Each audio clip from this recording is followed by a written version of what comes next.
7 dark shapes resolve against the high, cold blue. Not specks, not distant threats, but close, defined, and lethal.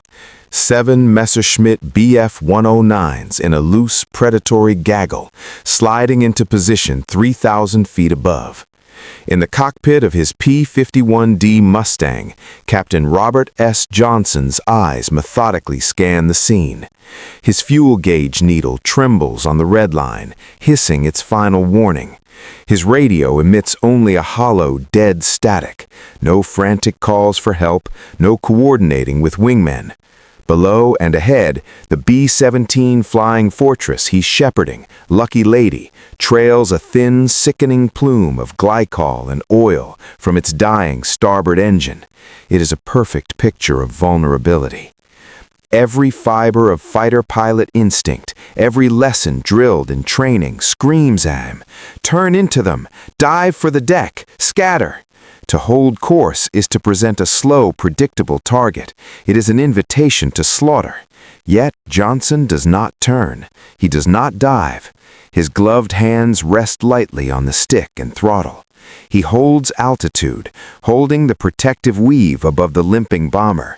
He waits. The lead German fighter, its distinctive yellow nose and Stoffel markings now visible, rolls gracefully onto its side, a shark testing the water. It's the initial maneuver of the Abschwung, the diving attack. Still, Johnson waits. His heart rate, monitored later by fascinated medics who studied such things, likely remained eerily steady. His breathing was calm behind the oxygen mask. In his mind, he was not a cornered prey animal. He was a technician running a final diagnostic. He had been counting seconds since the bandits first appeared on the horizon. He had measured their closure rate, noted the slight telling shifts in their formation, the way they paced rather than pounced. They were professionals, not eager novices. They were waiting for the Americans to panic, to break formation, to give them isolated, easy kills. Johnson rocked his wings sharply, catching his wingman's eye. He pointed to his own helmeted head, then back to the formation. Hold, think, discipline. The message was clear, desperate, and utterly counterintuitive. The lead Messerschmitt's nose dropped another 5 degrees. The attack was now imminent. The other 109s began to fan out, 2 sliding right, 2 left, setting the classic Kettenhund, chain dog trap to bracket the escorts. Adrenaline must have flooded his system, a biological command to act. Yet Robert Johnson waited 1 beat more. He was waiting for the precise moment when the German leader's commitment was absolute, when his dive trajectory became irreversible for a crucial half-second. That moment arrived. The 109 tipped over fully, and then Johnson moved. What happened next was not a reaction. It was the closing of a trap that had been set not in the sky over occupied France in that spring of 1944, but years earlier in the dust of an Oklahoma garage, in the meticulous pages of a pilot's notebook, in the silent, analytical mind of a man who believed that war, at its core, was not about chaos, but about physics, psychology, and predictable error. The German pilots, confident hunters, were about to discover they had been lured into an equation where every variable had been solved for by the quiet man in the Mustang who had dared to do nothing at all. Part 2. The Crucible, a war of brutal arithmetic. To understand the profound heresy of Robert Johnson's patience, one must first understand the arena in which he fought. By the spring of 1944, the air war over Western Europe had transcended mere battle.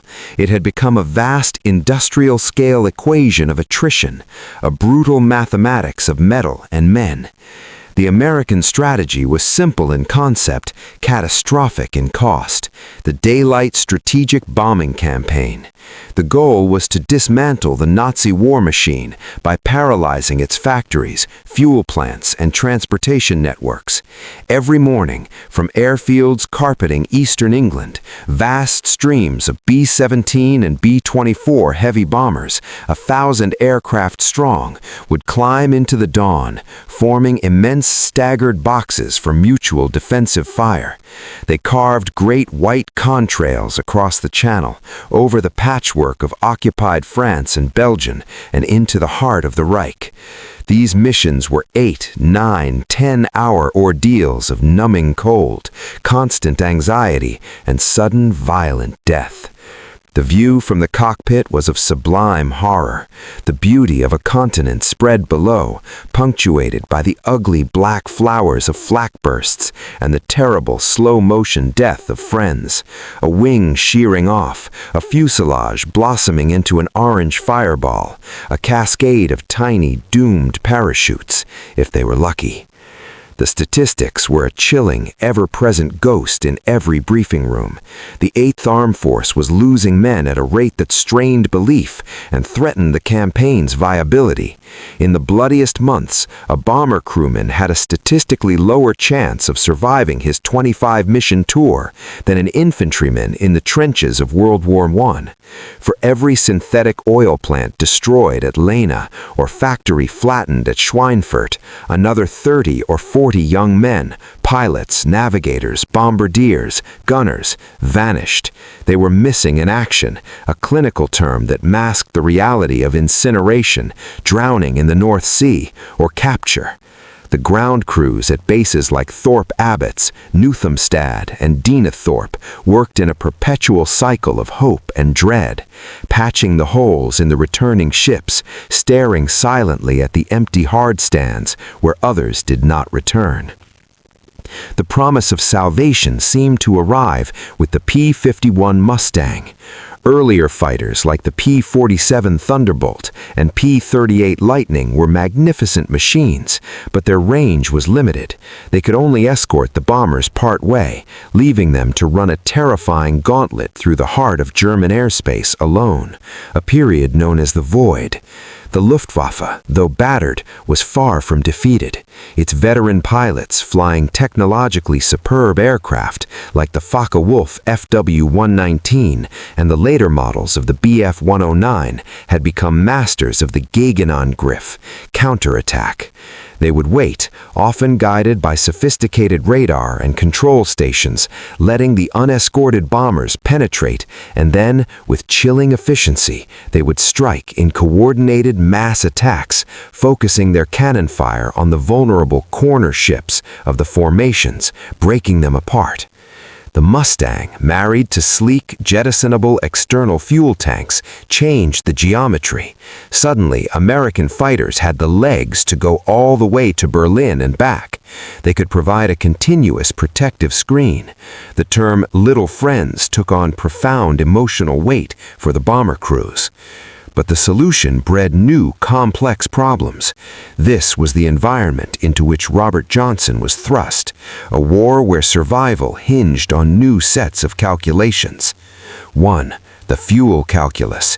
A Mustang pilot on a deep penetration mission danced with a silent liquid clock. Internal fuel, main tanks, wing tanks, external drop tanks, each had a burn rate that changed at altitude, throttle setting, and combat maneuvering. To jettison your drop tanks too early in anticipation of a fight left you stranded on the return leg. To hold them too long made you sluggish in combat. A pilot had to be his own navigator, engineer, and accountant, constantly computing a diminishing fuel state against distance to a friendly base, often with the chaos of combat disrupting all plans. Bingo fuel and joker fuel, the points at which you must turn for home, were not suggestions, they were commandments. Many aces were forced to watch enemy fighters escape because the math of gasoline demanded it. 2. The navigational labyrinth. Over unfamiliar, often cloud-shrouded European terrain, with primitive radio aids and under the threat of jamming, getting lost was a death sentence. A slight error in heading could lead a damaged, fuel-starved fighter over a fortified coastline or a dense flak belt, rather than the safe haven of a forward airfield in liberated France. 3. The evolving enemy. The Luftwaffe was an adaptive organism. As the Mustang's threat became clear, German tactics evolved again. They employed company front attacks by FW-190s, flying line abreast to concentrate devastating firepower. They used high-altitude Bf-109s as top cover to dive on unsuspecting escorts. They developed the swarm, loose four formation, offering mutual protection and flexibility. Most dangerously for pilots like Johnson, they perfected the art of the decoy and bounce. A small, tempting formation would appear, hoping to draw the eager escorts down and away from the bombers, where a second, larger group waited at higher altitude to pounce on the now isolated and low on energy fighters. It was into this arena of high-stakes calculation, predatory patience, and industrial-scale slaughter that a most unusual warrior arrived. He did not come from a family of military tradition or with dreams of glory. He came from a world of wrenches, grease, and logical systems. He saw the chaotic sky not as a realm of knights, but as a vast, lethal machine. And he intended to understand every cog, every gear, every predictable failure point within it.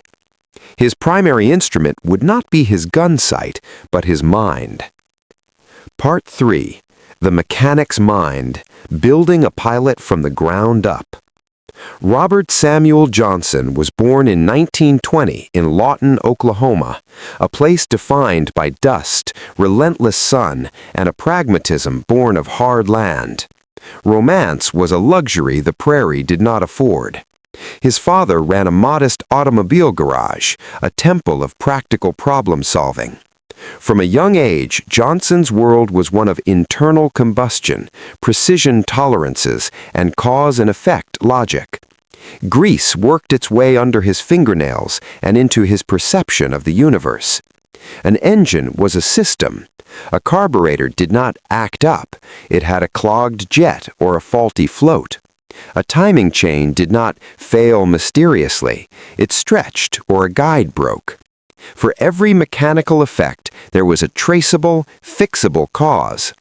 This fundamental philosophy that the world operated on discernible rules and that failure was a data point, not a mystery, became the bedrock of Johnson's character. He was not a natural athlete or a social magnet. His recreation was reading technical manuals. He understood systems intuitively. When the stirrings of war reached Oklahoma, Johnson's motivation to enlist in the Army Air Corps in September 1941 was characteristic.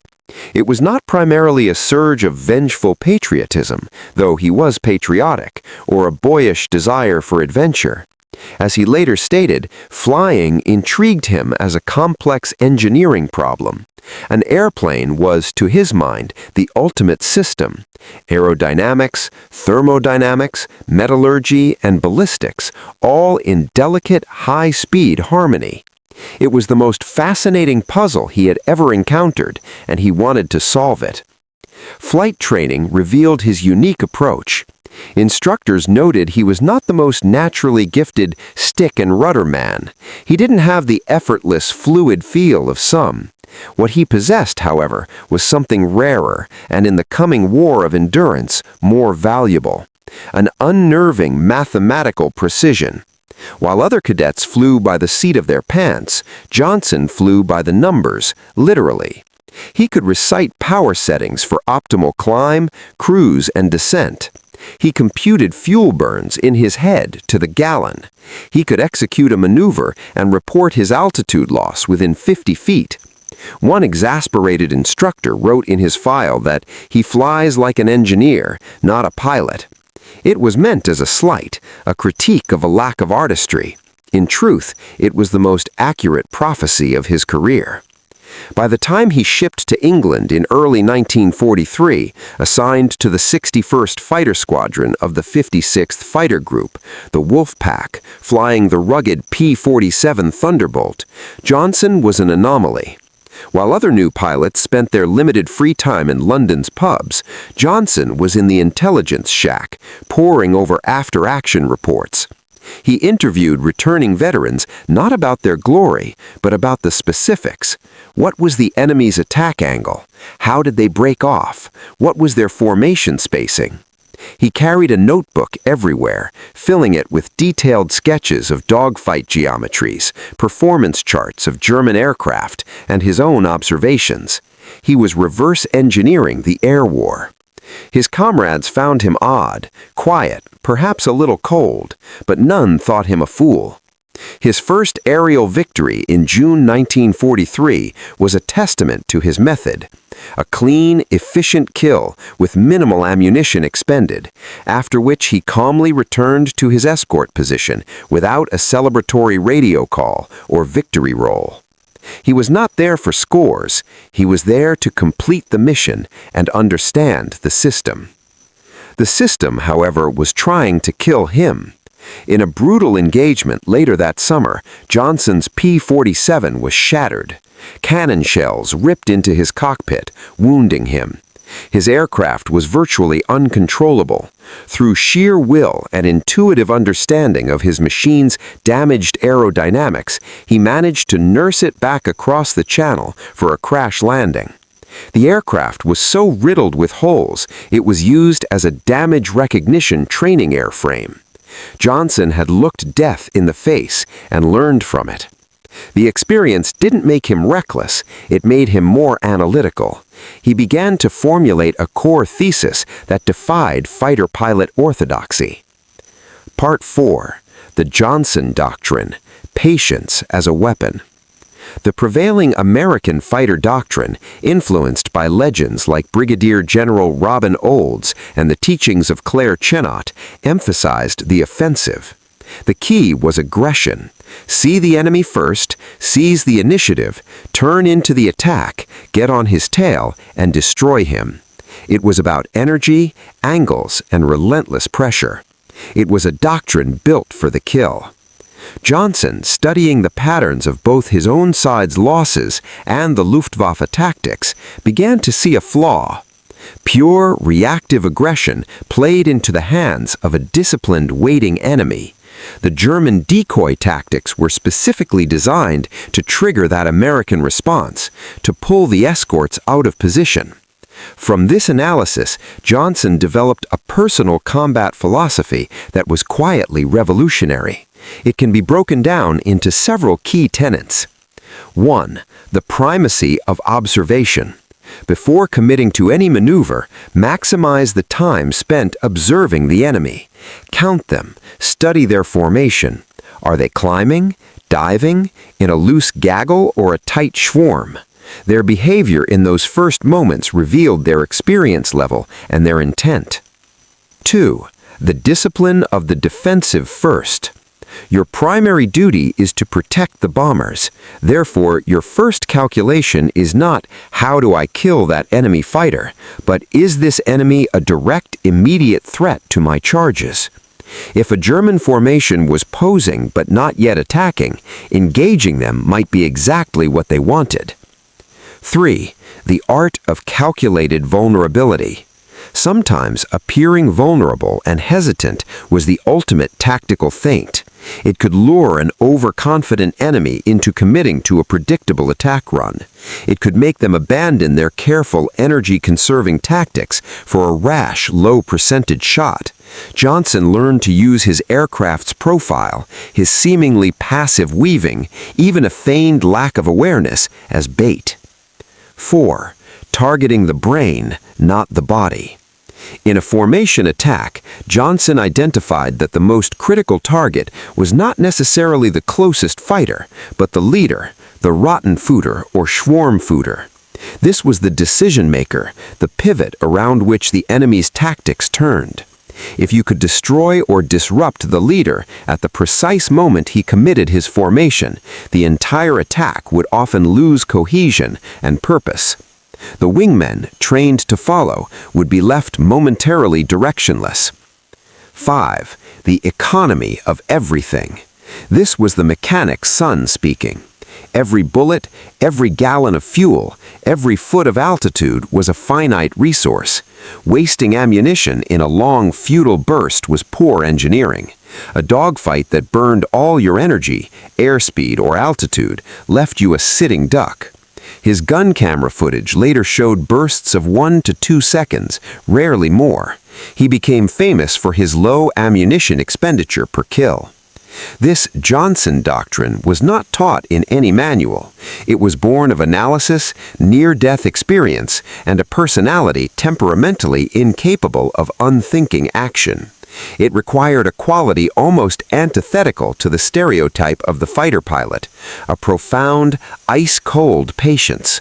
It required the confidence to let the enemy make the first move, to let them believe they held all the advantages, even as your own situation grew more desperate. It was a strategy of psychological warfare as much as aerial gunnery. And in April 1944, with 7 Messerschmitts above him, a dead radio, and fuel gauges hovering on empty, Johnson was about to put his entire theory to the ultimate real-time test. Part 5. The Trap Springs, a moment-by-moment dissection. Let us return to that critical moment, now armed with an understanding of the man in the cockpit.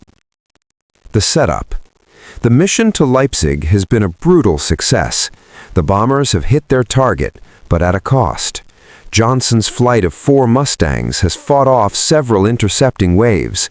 In the melee, his radio has been damaged, and his fuel state, carefully calculated at takeoff, has been ravaged by combat power settings and maneuvering. He is now guarding a single, struggling B-17, Lucky Lady, lagging behind the main stream. He is down to 3 operational fighters. 1 had to abort, communicating by hand signal only. The appearance, T plus 0 seconds. The 7 Bf-109s appear, not in a screaming dive, but sliding in at co-altitude. This is immediately telling to Johnson. They are not in a hurried attack posture. They are assessing. They see a damaged bomber, a tiny escort, and likely suspect the escorts are low on fuel and anxious. They hold the classic advantages: numbers, altitude, slight, and presumably full ammunition and adequate fuel. The decision to wait, T plus 10 seconds. This is the crux. The old doctrine says, turn into them now, before they dive, try to break up their formation. Johnson's doctrine says, observe. They are not yet a direct threat. They are probing.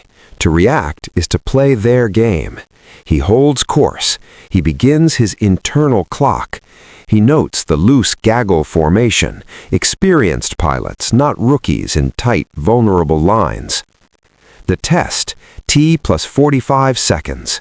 The lead 109, likely the Schwarmführer, rolls slightly, a feint. It's a psychological probe. Will they break? Johnson doesn't flinch. He holds his weave. He signals his wingmen to hold. One of his own element leaders edges forward, instinct taking over. Johnson chops his hand violently. No, stay. The commitment, T plus 90 seconds. The German leader's patience wears thin, or his confidence peaks. The damaged bomber is too tempting. He judges the escorts as timid or out of fuel. He noses down into a true attack dive. His wingmen, as per their training, begin to spread out to execute a coordinated attack, some diving, some lagging as top cover. In their minds, the trap is sprung. The counter, T plus 92 seconds. Johnson has been solving for this exact moment. He has not been watching the lead 109's nose. He has been watching the behavior of the entire formation. The moment the other 109s shift position in response to their leader's dive, the moment the formation brain activates, he acts. His maneuver is not a panicked defensive break. It is a precise, calculated intercept. He rolls inverted and pulls his Mustang into a dive that doesn't merely evade, but intersects the future position of the diving leader. He has solved for angle, closure rate, and gravity. The execution, T plus 95 seconds. The German pilot, focused on lining up his shot on the bomber, suddenly sees the Mustang filling his vision from an unexpected angle. He is committed to his dive. To evade now means abandoning his attack and sacrificing his energy advantage. For a fatal half-second, he hesitates. Johnson's short, practiced burst, no more than 2 seconds, walks from the 109's engine cowling back through the cockpit. The aircraft disintegrates. The collapse, T plus 100 seconds and beyond. The effect is instantaneous and catastrophic for the German attack. The leader is gone. The carefully choreographed swarm is now a collection of individuals without a central command. The wingmen who were committing see their leader vanish. The ones providing top cover are now unsure of their role. Johnson's wingmen, held in check until this precise moment of enemy confusion, are unleashed. They engage the now disorganized Germans. The fight, instead of a one-sided slaughter of a bomber, becomes a chaotic, close-quarters melee, where the Americans' situational awareness and training give them the edge. The remaining Germans, faced with unexpected, disciplined resistance and with their own fuel clocks ticking, disengage. The lucky lady drones on. Johnson's fuel is now nearly gone. He cannot chase. He has achieved the only objective that ever truly mattered to him. The bomber is still flying. He shepherds it to the coast, lands at the first emergency strip he can find, and taxis in with dry tanks. In the debrief, his report is characteristically succinct. He did not wait out of fear, but of strategy. He had turned the enemy's greatest strength, their disciplined, patient approach, into their fatal weakness. He had weaponized time itself. Part 6. The Legacy of the Quiet Ace. The impact of Robert Johnson's methodology extended far beyond his personal score sheet. While he finished the war as one of the top American aces in the European theater with 27 confirmed aerial victories, all achieved in a remarkably short combat period, his true legacy was more profound. Tactical influence. Word of the Johnson trap spread through the fighter groups. Intelligence officers dissected his gun camera footage and combat reports. His technique of observing, letting the enemy commit, and then striking decisively at the leader began to be incorporated into tactical briefings, particularly for escort pilots.